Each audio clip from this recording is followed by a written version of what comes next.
right, so first thing you're gonna do is click it or ticket. Get the seatbelt on. Right. So make sure my seatbelt's also in good condition. It's not, yeah, it's not frayed. It latches in. Also latches detaches. Detaches. Right. And then on test day you could put it. You have to put a picture. Keep that on. But you don't have to remove it. Yeah. All right. And it's properly mounted. Properly and mounted. Secured. Same with this one up here. All right, cool. Now you got 1 point, right? 89 more points to go. Woo! Yeah! All right, now you're going to say, I have a primary and a secondary air gauge. Right? You point to them, let them know you know where they are. Got a primary, secondary gauge. We're going to use the primary for the test. All the readings, very good. All right. Now you're going to make sure you're at 90 psi or below before I start the truck. All right, in this case I am. So now I'm going to do a safe start. All right, safe start is, first step is make sure my brakes are applied. Brakes are applied, right? Transmission is in neutral. And I'm pushing my clutch down to the floor. Don't push on the brake pedal. Yep. Right, and then crank it over. Start. There we go. And, I always make sure I'm in neutral one more time, and then slowly release the clutch. And again, this is when the passive fail starts right here, right? So I'm going to do my cutout test. I'm going to rev my engine at 1200 RPMs until my truck cuts out. If I were to go take my test today, what I would say is I'm going to rev my truck at 1200 RPMs until my truck cuts out. I'll know that my truck is cut out when my needle stops rising. It should not rise above 140 to be a good test, right? If you knew all that, they would, okay, there's nothing for me to puppy with this guy. He knows it, you know what I mean? I like that. Homework. I like that. I think I'll try that. Yeah. And then they were like, do I leave the iron on?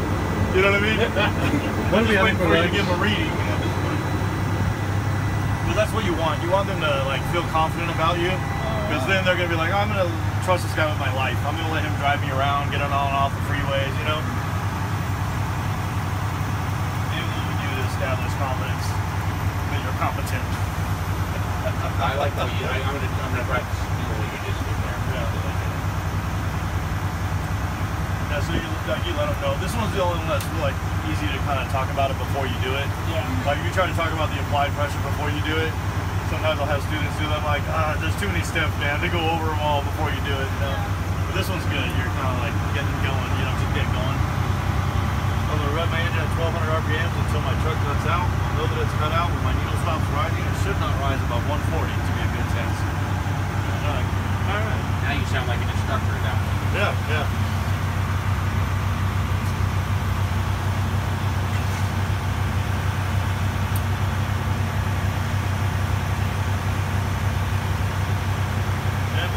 Awkward silence, wait for it to cut out. I went to the DV actually, the one I got, she was real feisty. Her name is Susie. She was like, okay, I want you to do the air that feisty test. So you know her name. Oh yeah, yeah. She's like, I don't want you to talk to me unless it has anything to do with the test, okay? I don't have time for you to know how to do this stuff, right? So either you know how to do it or you don't know how to do it. Alright, let's go. Oh, like, oh, yeah. Look at pressure on you. Yeah. Alright, so my cutout test. Truck cut out at? The truck cut out at about 120. Alright. And this is a good test. 120. And this is a good test good because it cut out before 140. Good, good. Alright. So now we're going to do the next test, which is called the cut in. Good. Alright, so now cut in, first step you're going to do is step right one time. Alright, now you wait how long? 5 to 8 seconds. 5 to 8 seconds. And we're waiting to see if it cuts in, right? The needle starts to rise. Now I'm going to add something to this. You could actually rev it right now. It doesn't help it cut in, but what it does is when it cuts in, it makes that needle more noticeable. So it's really easy to identify that it's actually started to rise. And right? when we do the cut in, we have to announce where it's at. Correct, right. Where it actually cut in, where it started to rise from, right? From. So let's say 8 seconds has gone by since you stabbed it, right? So did it rise? It didn't rise. Okay, did not cut in, so I'm going to stab it again. So I'm going to start the cut in at 108. No, not right now. So you stab it one time. So give yourself a mental reading right now where it's at, okay? Because if it starts to rise, that's going to be your cut-in reading. But don't give them a number until it's actually cut in, right? Because they may actually say, oh, you gave me a reading, so you're telling me you're cut in, right? You failed. So just give yourself a mental reading where it's at, right? And then you wait another 5 to 8 seconds, okay? Didn't go. It did not cut in, right? Another 5 to 8 seconds gone by, still has not cut in. I'm going to stab it again. Okay, now mental reading where it's at. 5 to 8 seconds, you wait. I know it's not at 100 yet, so if it was at 100, there's something different you got to do. If you get it, makes you get it all the way to 100. You got to say something. So it didn't cut in. Stab it, try to get it to 100. Let's see, so I can teach you guys. Okay, good. So you stab it one time, now he's at 100. You tell the examiner, I'm at 100 PSI, I'm not gonna stab it again. The DMV handbook says your truck has a period of time to cut in. The examiner will prescribe a time. Oh, I'll give your truck 1 minute, right? And then you say, okay. Which it did. No, usually within 20 seconds, it's cutting in, yeah. So, okay, my truck cut in at 100, cut in right? at 100. 100 PSI. This is a good test because it cut in no lower than 100. No lower than 100. Cut in no lower than 100. All right. So then you say, okay, now I'm going to do the next test, but I got to take it back to max air pressure. Right. It's almost there, so you can rev it. And once it goes back to max, you don't give a reading. You just say, I'm back to max air pressure. Air pressure. Now I'm going to put it into low gear. I'm going to do the applied pressure test. Put it into low gear. Remember, don't push on the brake when the brakes are applied here. Now, if it does this, hold it there. Slowly let the clutch out just a little bit, not all the way, just a little bit. There you go. See how it kind of spins the gears, and then they're not touching, so then they slip into each other. Gotcha. All right, so now you're going to turn the truck off. Once the engine's off, now you can take your foot off the clutch, and you're gonna next up you're gonna push in and release your park your brakes. And again, that's why we have it in gear first, right? So we don't roll away when we do this step. All right, now we're just waiting for the needle to stabilize.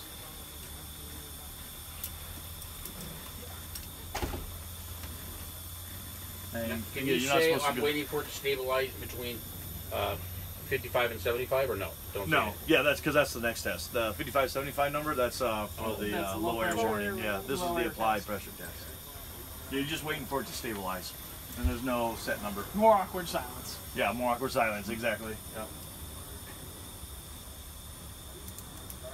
Yeah, no. Nice weather we've been having lately. Don't talk to me. I told you, don't talk to me unless I have to do the test. Yeah. Obviously, you can't take directions. You failed. Yeah, failed. No. Now they're looking to fail you because they're like, oh, this person. This guy. Yeah. It's not here though. That's give just a reading now. More or less. Okay, so now what you do here, you don't give a reading. You just confirm. Okay, my needles have stabilized. Now I'm going to press and hold my brake pedal, steady pressure. And now I'm going to let the needle stabilize again. You say, right? Just a few seconds. This only takes like 3 seconds, right? Okay, yeah. Needle stabilized 74 at psi. 74 psi. Now I'm going to continue to hold for 1 minute, starting now, right? My invisible watch. Okay. All right, 1 minute's up. Don't let off, right? 1 minute is up. My second reading, I'm still at 74 psi. This is a good test. Right away, you can say this is a good test, right? Because I didn't lose. Did not lose more than 4 psi in that 1 minute, right? And the examiner, I said, okay, sounds good, right? And then that's when you know you can take your foot off the brake. That's the low air warning? No, that's the applied pressure test. Applied pressure test, right? So now you say, okay, now I'm going to do the low air warning test, right? The low air warning. For this test, I'm going to turn my key to the on position, but I'm not starting my truck. As we go forward. There you go. When the buzzer comes on, you know your key's in the right spot. There you go. All right, and then it should shut off. Nope. Oh, you got to wait for it to shut off first. So, okay, this pretend it shut off, right? And then you stab it. Okay, now it just came on. Lower warning came on at 63 psi. Is it right above halfway? So halfway is 62, by the way. So, yeah, it's right above. Right above, so 63 psi, right? This is a good test because it activated between 55 and 75 psi, right? And then you can say, okay, now I'm going to turn up that noise sound for you. And I'm going to put my key back one more so keep it blowing. Oh, it's nice. 2 favors. Back to back. This guy. This guy's a man. All right. Very accommodating. All right. Last test you're going to do is a spring brake pop out test. I'm just going to fan my brake pedal until the spring brakes pop out.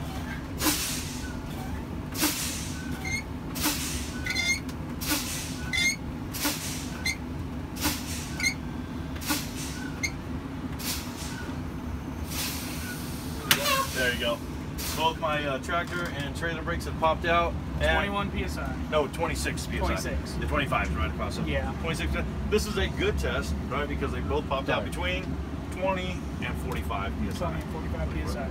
All right, then you're going to put it back into neutral. So push the clutch, don't push the brake pedal. All right. There you go. And then take your foot off the clutch. And then you say, this concludes my air brakes test. There you go. And then pretty much you're done. At that point, they're going to say, okay, very good, you passed, right? So here you can't